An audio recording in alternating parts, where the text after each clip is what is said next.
फ़ालसे की बहुत ही मज़ेदार सी चटनी और आप यकीन करें ये बहुत ही मज़ेदार बनती है। और जैसा कि आपको पता है कि फ़ालसे की तासीर ठंडी होती है, तो इस वजह से ये मैदे की गर्मी के लिए भी बहुत ही ज़बरदस्त चटनी है। बिस्मिल्लाहिर्रहमानिर्रहीम। अस्सलामुअलैकुम वरहमतुल्लाहि वबरकातुहू। Welcome back to my channel cooking with Malik family. जी तो व्यूअर्स, कैसे हैं आप? उम्मीद करती हूँ आप बिल्कुल ठीक ठाक होंगे।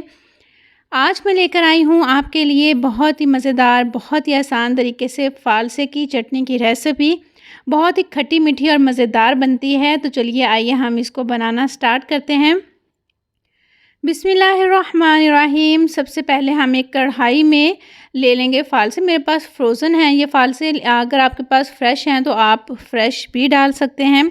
1 कप मैंने लिया है फ़ालसा और इसको हमने बग़ैर आंच चलाए पहले कढ़ाई में डाल लेना है। और अभी हमने आंच को ऑन नहीं करना। तो यहाँ पर हमने फ़ालसे को कढ़ाई में डाल दिया है। अब हम डालेंगे इसमें चीनी। जितना आपने फ़ालसा लेना है उतनी ही आप चीनी ले लीजिएगा, लेकिन अगर आपको कम मीठा पसंद है तो फिर आप चीनी कम कर लीजिएगा। और फिर इसमें डालेंगे कुछ स्पाइसेस में यहाँ मैं इसमें डाल रही हूँ काला नमक। काला नमक ही डालिएगा क्योंकि इससे फ्लेवर अच्छा आता है। और अगर आपके पास काला नमक नहीं है फिर आप इसको स्किप कर दीजिएगा, फिर आप जो सफ़ेद नमक होता है वो डाल लीजिएगा। और इसमें फिर हमने शामिल करनी है कुटी हुई लाल मिर्च, हाफ़ टी स्पून डालेंगे, ज़्यादा नहीं डालेंगे। और इतनी मज़ेदार ये खट्टी मीठी सी चटनी बनती है, तो मुझे उम्मीद है कि आप वीडियो को देखने के बाद इंशाअल्लाह ताला इस चटनी को ज़रूर बनाएंगे। अच्छा, यहाँ पर हमने इसको मिक्स करके रख देना है। हमने इसको अभी पकाना बिल्कुल भी नहीं है।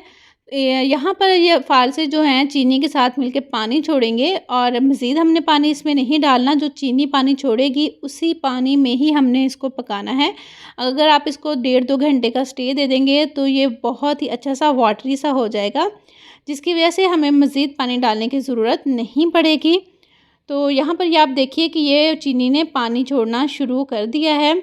तो इसी तरह ये जब थोड़ी देर पड़ी रहेगी तो माशाल्लाह से ये बहुत अच्छे से वाटरी से हो जाएगी। तो ये देखिए मैं साथ-साथ इसको थोड़ी देर बाद मिक्स करती जा रही थी ताकि ये पानी अच्छी तरह से छोड़ दे। तो अब हम जब पानी, ये देखिए इस तरह से जब ये पानी छोड़ेगी तो इसको हमने पकने के लिए रख देना है। और जैसे-जैसे ये पकती जाएगी तो ये गाढ़ी होती जाएगी।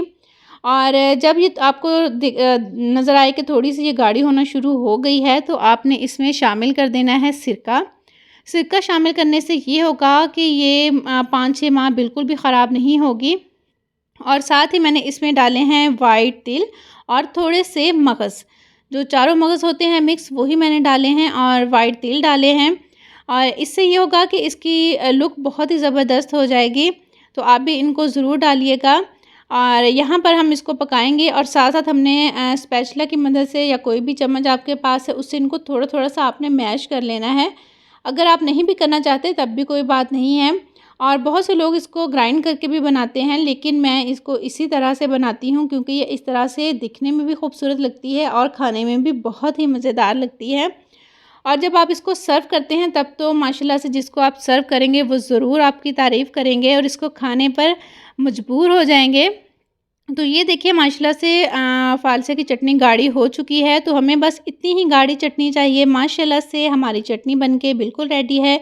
मुझे उम्मीद है कि मेरी आज की ये रेसिपी आपको अच्छी लगी होगी।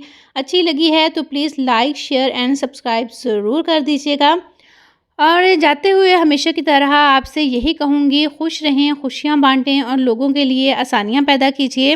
अपनों के लिए जब भी कुछ बनाएँ, दिल से बनाएँ, प्यार से बनाएँ, उसमें ढेर सारा प्यार शामिल करें तो वो चीज़ माशाल्लाह से बहुत ही ज़बरदस्त बनती है, क्योंकि आपका ढेर सारा प्यार उसमें शामिल होता है।